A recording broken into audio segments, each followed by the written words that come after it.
How to fix Windows 11 terminal not working error. 1. Repair and reset Windows terminal. 2.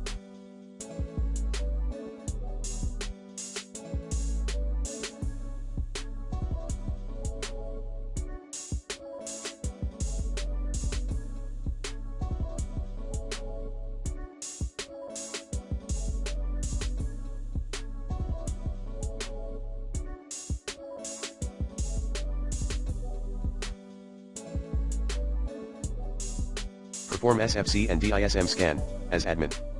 Commands include, sfc/scanodism/online/cleanupimage/check helpdism/online/cleanupimage/scan helpdism/online/cleanupimage/restore help dism/online/cleanupimage/restore help/source wim x sources install.wim1/limit access 3. Uninstall and reinstall Windows terminal.